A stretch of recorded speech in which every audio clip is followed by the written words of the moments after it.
Reading with your kids.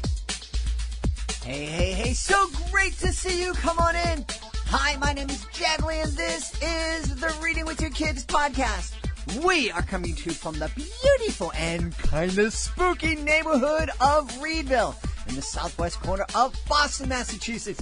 We are so delighted that you're part of our beautiful Reading with Your Kids family. Please be sure to subscribe to the show on the iHeartRadio app, on Spotify, Apple Podcasts, Amazon Music, wherever you find your podcast. Our guest today is Jacqueline West. She'll be here to celebrate the books of Elsewhere. Hey, before our guest comes in, we gave a sneak preview of the Solve It for Kids podcast here on Reading with Your Kids, and it was so popular, it's like spun off. It spun off into its own thing, and my buddy, our dean of all things STEM and STEAM, Jennifer Swanson, is here to tell us a little bit about what's going on with this great new podcast. Hey, Jennifer, what's up? Hi, Jed. Oh, I am so excited about our new podcast. We've been getting some great reviews. Everybody wants to find out what's going on and meet and listen to some of our scientists and engineers. We have done how do you map an underwater forest? Yeah. We have done how do you cut a person in half safely, of course. Yep. Mm-hmm. We have talked about improving your connection with water by going on a water walk, and we have watched Vanessa Brantley Newton create illustrations that come to life. I took a water walk with my amazing niece. We had such a great time. I didn't fall into the water, but it was really, really fun. And I love the fact that all of our guests are giving our wonderful listeners challenges, really fun challenges that they can do together as a family. And that's so cool. Hey, tell everybody where they can find Solve It for Kids, because it's not on the Reading with Your Kids podcast. It's its own thing. So please, if you want to keep listening, go over to iTunes and Apple Podcasts and subscribe. And you can download all 4 of the first episodes that we have, plus listen to all the new ones we have coming out. You can also find on Stitcher Radio and, of course, through our website, solveitforkids.com. Jennifer, thanks so much. Thanks for letting me be part of this awesome podcast. Well, we make a great STEM team, don't you think? Absolutely. All right, join us over at solveitforkids.com.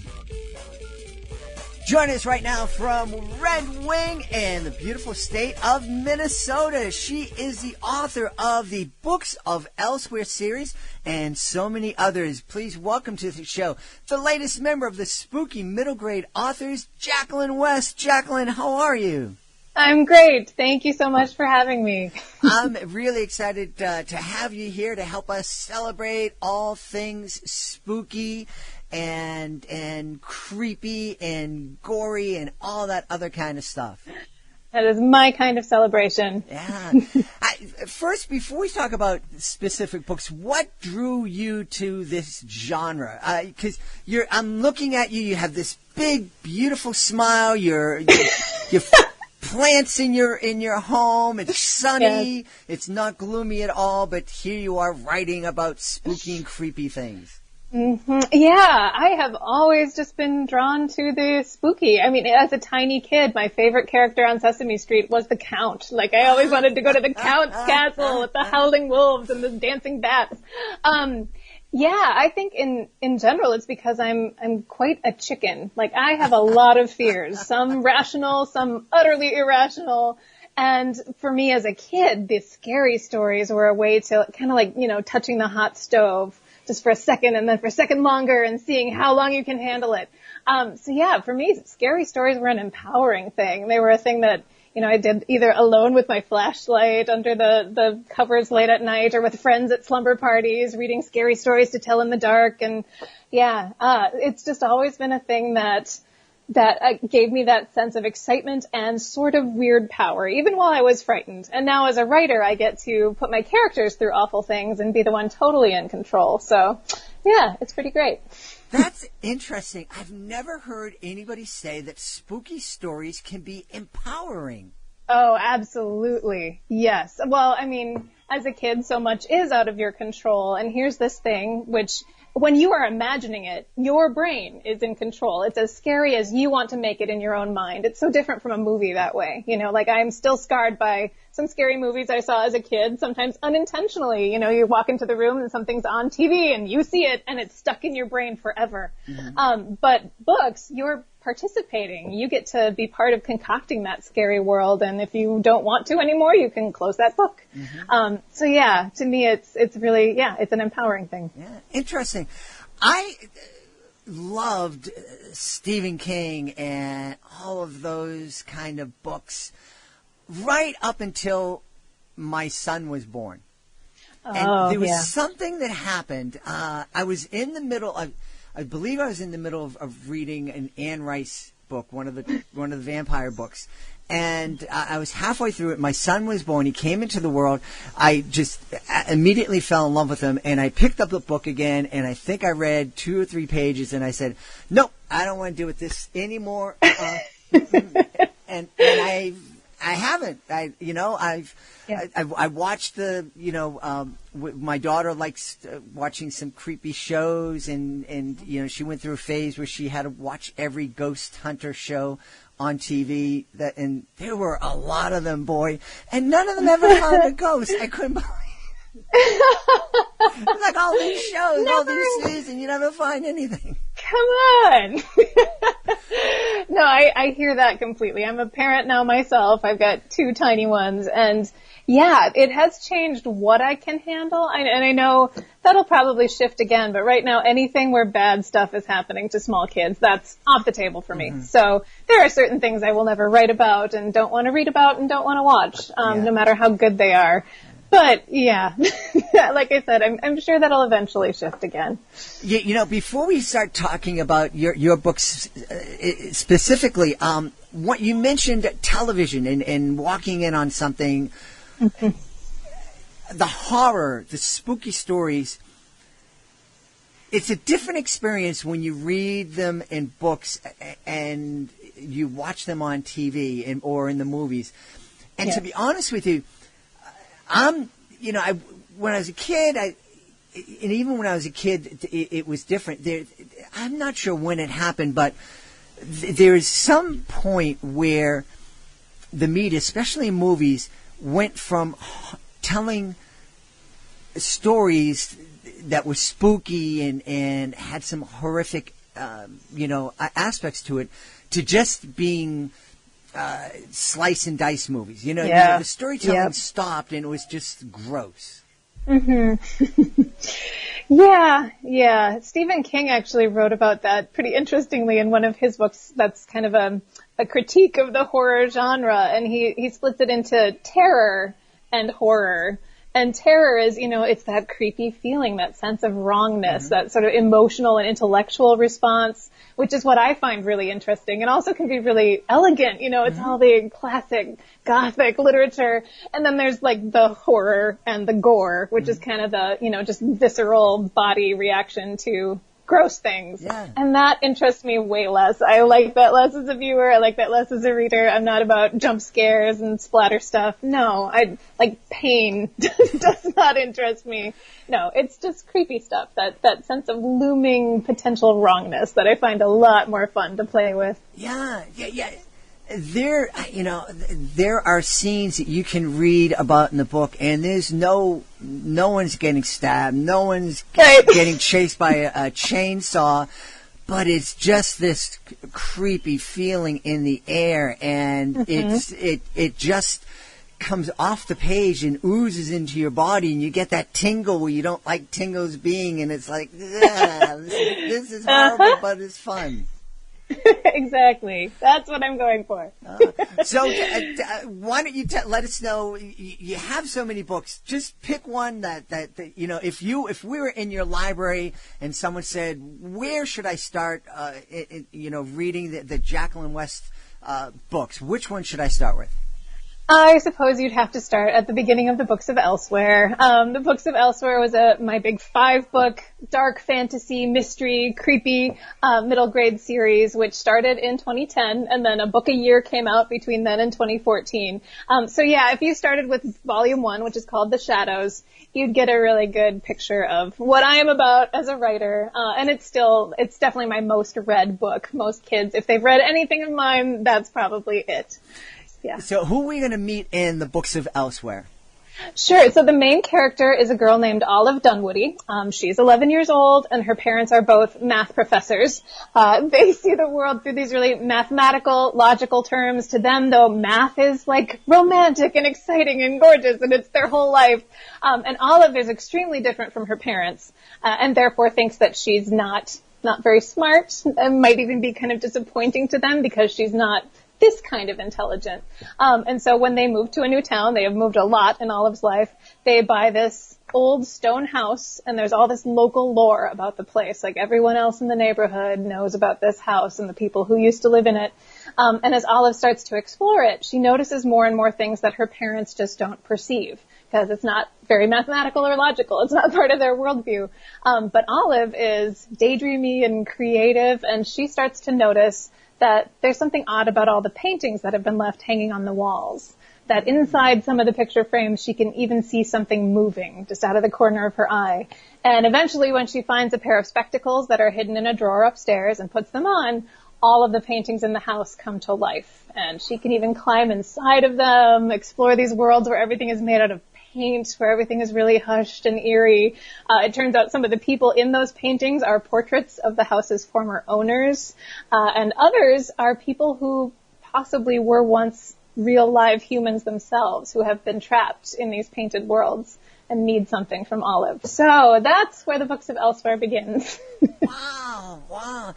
I'm sitting here thinking, and I'm like, how cool would that be if I was back in middle school, and there was one series that I loved in middle school. It wasn't spooky, but it was an adventure series, and I would just devour those books. And I'm imagining reading the Books of Elsewhere as a 7th or 8th grader, and just imagining climbing into a picture.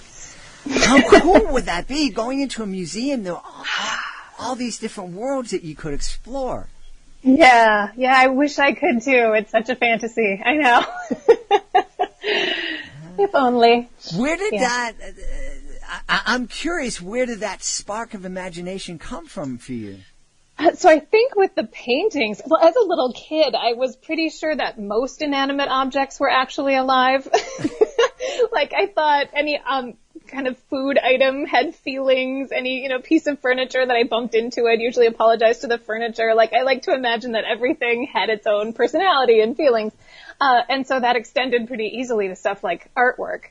And my grandparents had this big, cozy old Victorian house full of antiques and art. And I loved to make up little stories for the paintings on the walls. Like imagine what the people in that picture had been doing just a moment before they were, captured in artwork. And that maybe when nobody else was in the room, they would all come back to life and go back to talking to each other or doing whatever they had been doing. So I think that's where the seed of that idea came from, was from this thing that I wished was true when I was really small. And of course, I still wish it now. That would be fabulous to get to climb inside of a painting. It really would be. It really would be.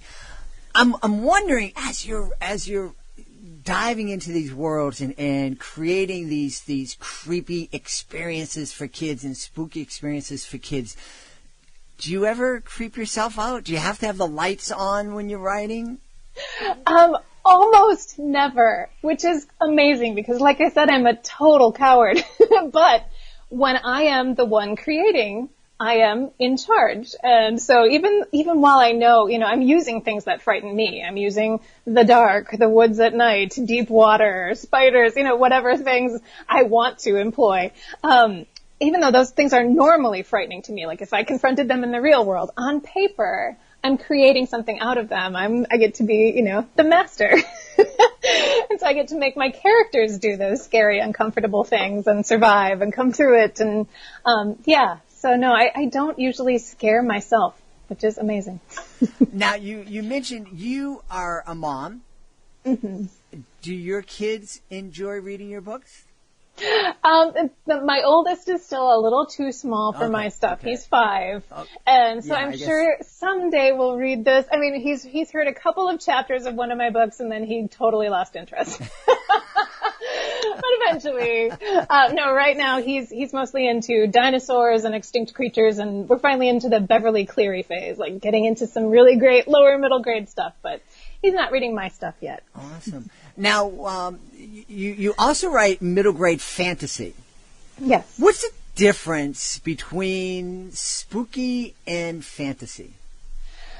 For me, there's not a lot of a difference. I mean, I would call the books of Elsewhere spookier than my more recent duology, The Collectors. But The Collectors also definitely has spooky parts. It tends to be a slightly brighter sort of magic. In the books of Elsewhere, the magic that is employed is pretty nefarious. Like, a lot of the goals of the people with that power are not good goals, at least as far as us ordinary humans are concerned. Whereas in The Collectors, there are both good and bad magic users, good and bad sources of magic. It's a little bit more neutral. Like, it can go either way depending on how people decide to employ it. So maybe that's the difference in my fiction, is just the intent.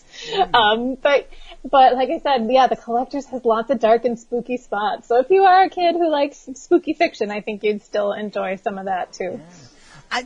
Now, as you're creating these magical worlds, whether they're fantastic or spooky, how do you because you're creating your own universe and you're creating your own physics and laws and whatnot, and how do you keep that? I have a hard time keeping those things straight in my head when I'm reading some of these books. I can't imagine how you keep it straight in your own mind as you're creating them.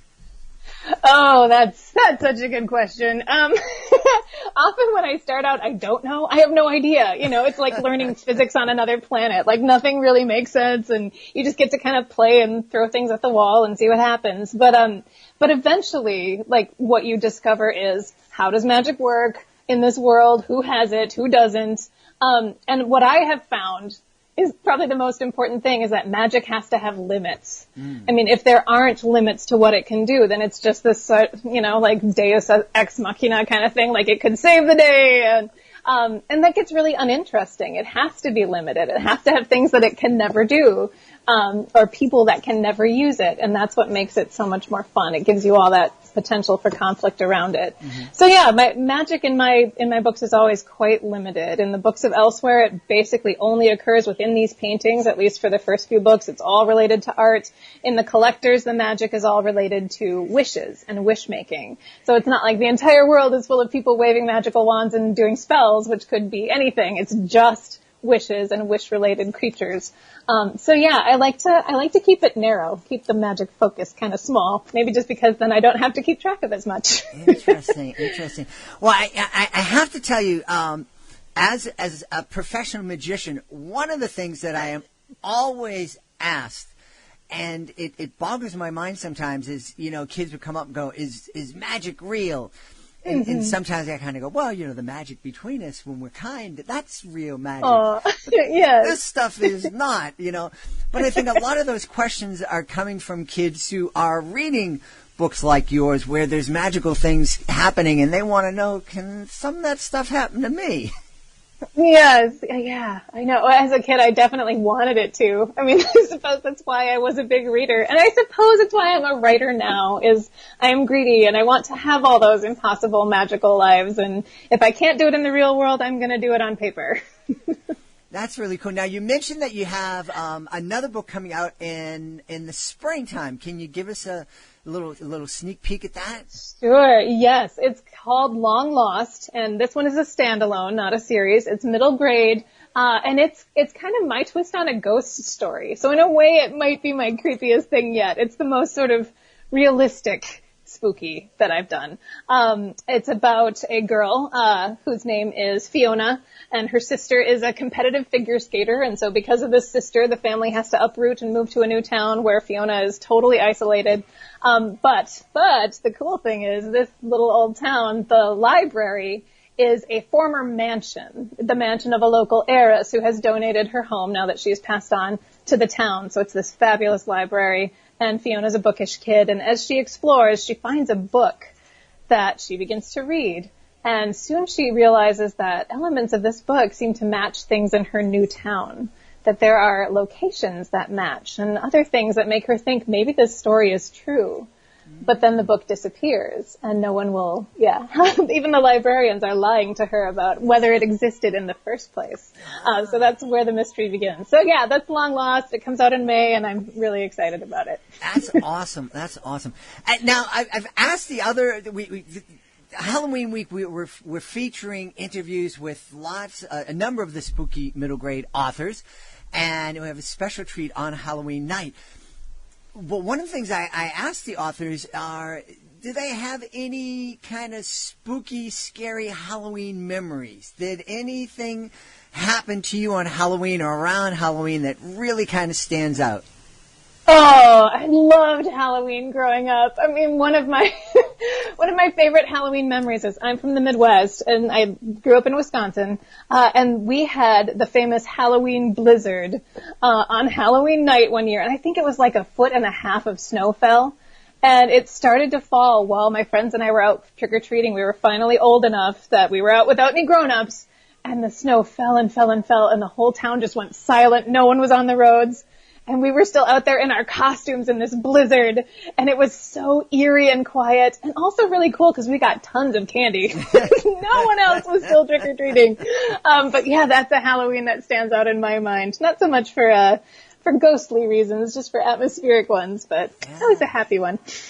That's where I don't know if people have ever experienced that, even here in the Northeast where it snows a lot. Most folks, when it snows, they get inside and they hunker down and turn the TV on, turn on Netflix. But if you go outside, I lived across the street from the beach here in Boston. There is a beach here in Boston. It's not clean. You don't want to go swimming there ever because it's always cold. But when it would snow, I would intentionally go out and walk on the beach, and it's a quiet that you don't ever experience otherwise, especially in the city. It's as if the snow is sucking the sound out, you can practically hear. Well, you can't hear it, but you can kind of feel the sound being sucked into the snow.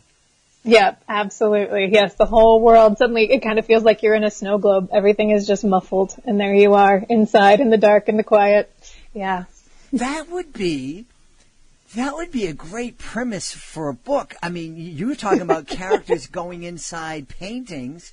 Mm-hmm. Imagine a character who wakes up stuck inside a snow globe, one of those ones with all the houses and the villages, so there's a lot for you to explore, but wow. And every once in a while some jerk comes and shakes things up and you... I think you have a winner there. Yeah. If they only had the discipline to sit down and write. This is just fantastic. I know people are going to want to know where they can go to find out more about Jacqueline West and the spooky books that you're creating. Sure.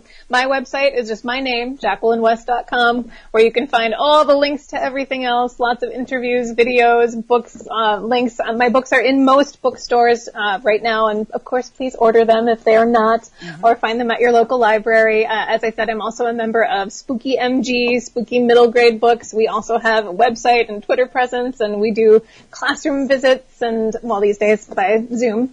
But yeah, there's a lot of really fun authors and fun books to check out there too. Yeah, we've had a great time.